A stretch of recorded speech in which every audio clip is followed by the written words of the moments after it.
जीवा आणि नंदिनी बोलत असतात. जीवा म्हणतो, तू 2 महिन्यांची प्रेग्नेंट आहेस असं वाटत होतं. मग नंदिनी म्हणते, तिला खूप वाईट वाटतं. ती म्हणते, हे जर खरं झालं असतं तर किती छान झालं असतं. जीवा म्हणतो, तेच तर खरं नाही म्हणून तर आपल्याला हे सगळं करायचं आहे ना, ते लपवायचं आहे ना आपल्याला सगळ्यांपासून.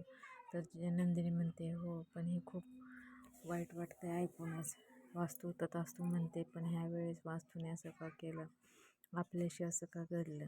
जेव्हा म्हणतो, जाऊ दे, झालं ते झालं, पण आता पुढं काय करायचं ते बघूयात. आपल्याला हे सगळ्यांपासून लपवावंच लागेल. नंदिनी म्हणते, हो पण हे सगळं एवढं सोपं नाही आहे. एखाद्या वेळेस काव्याने जर माझ्या पोटाला हात लावला आणि तिला माझं पोट खोटं जाणवलं तर मग काय करायचं. आईंनी माझ्या पोटाला म्हणजे हात लागला तर त्यांना कळेल ना. जेव्हा म्हणतो, नाही आपण खूप व्यवस्थितरित्या हे पार पाडलं पाहिजे, काहीतरी करावं लागेल. तू माझी साथ दे, मी व्यवस्थित करतो सगळं. तर नंदिनी म्हणते, कसं होईल जेव्हा हे सगळं, मला नाही वाटत हे योग्य. तर जेव्हा म्हणतो, करूयात आपण दोघं एकत्र असल्यावर कशाचे टेन्शन. आपल्याला हे सगळं व्यवस्थितच करावं लागेल, नाहीतर सगळ्यांना आपल्यावर शक येईल. हे योग्यरित्या व्यवस्थित पार पडलं तर होईल. मग नंदिनीला गुरुजींनी सांगितलेलं भाकीत आठवतं की तू नंदिनी आहेस, काव्याची मोठी बहीण आहेस, तुलाच हे सगळं करावं लागणार आहे. मग नंदिनी म्हणते, हो काहीही झालं तरी मी काव्यापासून हे लपवणारच. मी काव्याला काही कळू देणार नाही. मी त्याच्यासाठी काहीही करेन.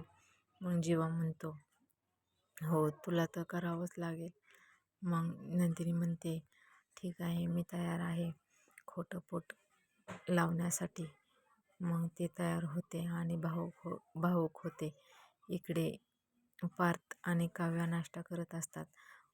काव्याने पार्थसाठी इडली बनवलेली असते. काव्या म्हणते, तुमचं त्या दिवशी मिसळ खाऊन पोट बिघडलं ना, म्हणून आज हलका आहार बनवला आहे. कशी झाली आहे सांगा. मग ती म्हणते, ही खात खात चव कशी आहे ते पण सांगा आणि माझ्याबद्दल 5 चांगल्या गोष्टी बोला. मग पार्थ म्हणतो, आता काय 5 चांगल्या गोष्टी बोलू. मग काव्या म्हणते, मला काही सांगू नका, पण चांगल्या गोष्टी बोलाच म्हणजे बोलाच. मी काही ऐकून घेणार नाही, चांगल्याच बोलायच्या. मग काव्या हसत हसत मस्करी करते आणि जीवा म्हणतो, आता आपल्याला कुठेतरी नकली पोट हुडकावं लागेल. मग नंदिनी म्हणते, हो आपण आपल्या शहरात नको, आपल्याला इथे बरेच जण ओळखतात, आपण आपल्या शहरापासून लांब बघूयात. इकडे काव्या म्हणते, सांगा बरं पटापट 5 चांगल्या गोष्टी. मग पार्थ तिला काव्याबद्दलच्या चांगल्या गोष्टी सांगतो. इकडे काव्याची आई आलेली असते. आईला बघून काव्याला खूप आनंद होतो आणि ती जाऊन चक्क गळ्यातच पडते. काव्याच्या आईला बघून जीवाही आनंदित होतो. मग काव्याची आई म्हणते की त्यांच्या घराचं पेंटिंगचं काम चालू झालं आहे. मग आपण काव्याच्या चोरओटीचा कार्यक्रम कसा काय करू. मग काव्या म्हणते, पुढच्या महिन्यात घेऊयात ना आपण. तर सगळेजण म्हणतात की चोरओटीचा कार्यक्रम असा पुढे कसा ढकलायचा, आत्ताच करावा लागेल ना.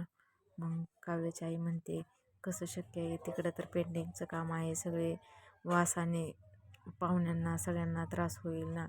मग नंदिनी म्हणते, ठीक आहे, मग आपण इथंच करूयात ना चोरओटी. मग तितक्यात वसू आत्या आणि विजय येतात आणि म्हणतात की तुम्हाला एवढी रीत पण माहीत नाही का की मुलीची चोरओटीचा कार्यक्रम माहेरी असतो म्हणून.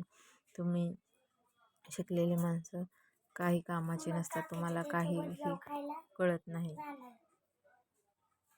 विजय म्हणतो, आईंना तर